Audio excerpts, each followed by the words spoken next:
jump into the Roto-World player news. For all your player news, go to NBCSports.com, and we will pick up where the show started, and that is the thriller that was Rams-Ravens here, Jay. Monster day for Lamar Jackson. We've kind of been waiting for this game for Lamar Jackson. Fantasy-wise, he hasn't been a superstar. He's been just good, but the 3 touchdowns through the air, 70 rushing yards. He was a monster in this game that had him and Stafford trading jabs, Jay. See what I did there? Yeah. Me likey. We're in for a long one. Isaiah Likely. That's pretty bad. That was pretty good, though, from Lamar Jackson. And I think the key to this game is that his average depth of target was over 12 yards. He was just hoofing the ball down the field and connecting more often than not. I've never heard it. Yeah, it's a verb. That's Australian. Just move on. So he was. I'm gonna ask my wife later tonight if we can hoop. Yeah. Well, Lamar Jackson, he already did it with consent with Isaiah Likely and Odell Beckham. Zay Flowers to a lesser extent, not so much stuff down the field. But I mean, this is the Lamar that we've been waiting for. And look, Lamar is, I don't think he's going to win MVP. I don't think he really deserves to win MVP based on his numbers. He's had a fantastic season. But you watch a game like that and you realize why people can talk themselves into it, because just the visual phenomenon of watching Lamar Jackson is just unlike watching anyone else in football. On that 3rd and 17 late to win the game, 3rd and 17 doesn't feel that difficult for Lamar Jackson because he can just do everything. He was what you drafted him to be. Almost 400 total yards here, and talked about this on the football.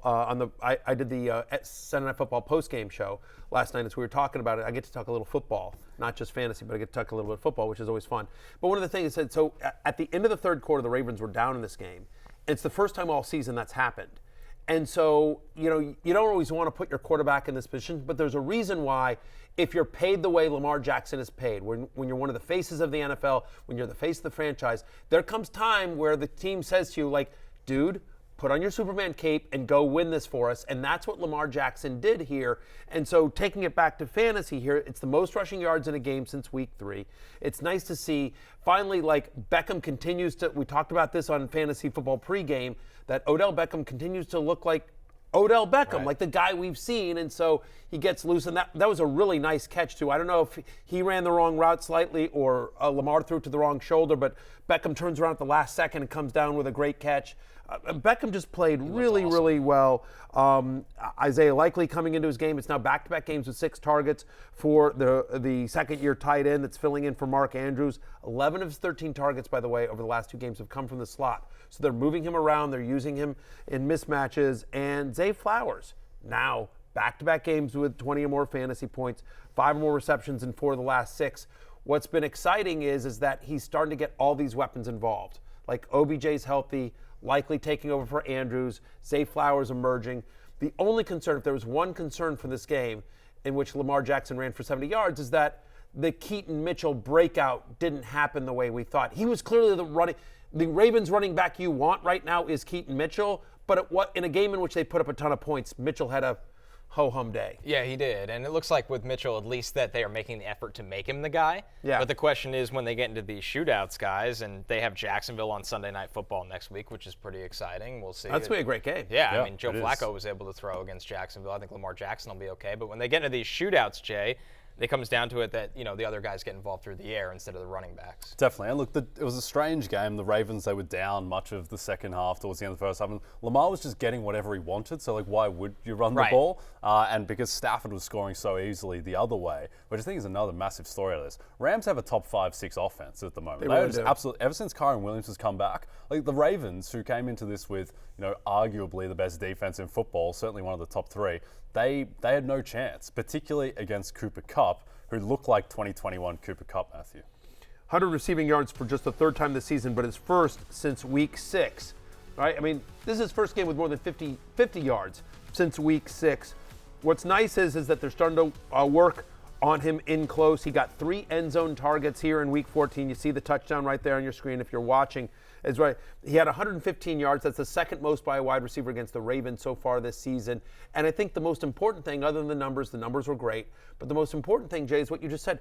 He looked like Cooper Kupp for much of this season. He hasn't. He's looked like a shell of himself. He's clearly not 100% healthy. He's out there. He's, and Stafford was banged up as well. But in the NFL, you never want moral victories.